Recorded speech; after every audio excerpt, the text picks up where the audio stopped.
আমার নতুন ভিডিওতে আপনাদের সকলকে অনেক স্বাগত জানাই। কাল ছিল শ্রীপঞ্চমী অর্থাৎ সরস্বতী পুজো, তাই রীতি অনুযায়ী আজকে হচ্ছে কিন্তু ষষ্ঠী।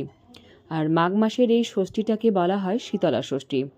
আর এই শীতলা ষষ্ঠীর দিনেই এখানে বাঙালিদের প্রতিটা ঘরে ঘরেই কিন্তু শিল নোড়াকে নতুন কোনো বস্ত্র বা হলুদ বস্ত্র দিয়ে ঢাকা দিয়ে সেটাকে পুজো করা হয় মা ষষ্ঠীর রূপে। সেখানে দই হলুদের ফোঁটার বাটি দেওয়া হয়, সেখানে বাঁশপাতা, নানান রকম কিছু সব রকম উপকরণ দিয়ে পুজো আজা করা হয়। আর এই শীতলা ষষ্ঠীর দিনে বাঙালিদের প্রতিটা ঘরে ঘরেই কিন্তু খাবার দাবার, ঠান্ডা খাবার দাবার খেতে হয়।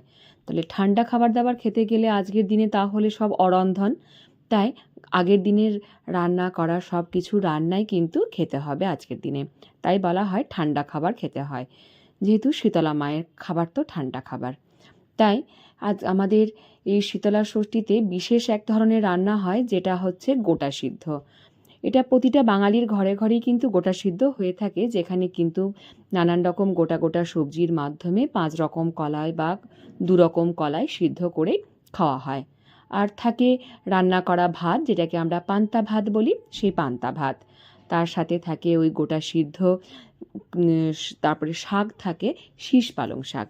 খেতে কিন্তু সত্যি খুব ভালো লাগে। শীষ পালং শাক, বাঁধাকপির তরকারি, আলু পোস্ত, টক, পায়েস, কুর্তি কলাই বাটা, পোস্ত বাটা, আলু ভাজা, নানান রকম কিন্তু সব কিছু দিয়ে এরকম পান্তা ভাত খেতেও খুব ভালো লাগে।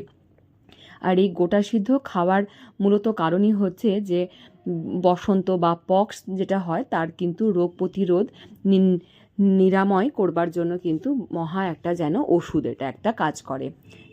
তার কিন্তু সেজন্যই গোটা সিদ্ধটা খাওয়ার প্রচলন বহু যুগ যুগ ধরেই কিন্তু আজও চলে আসছে।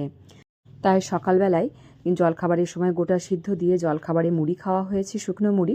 আর দুপুরবেলায় কিন্তু নানান রকম সবজির সাথে গোটা সিদ্ধ দিয়ে ভাত খাওয়া হচ্ছে।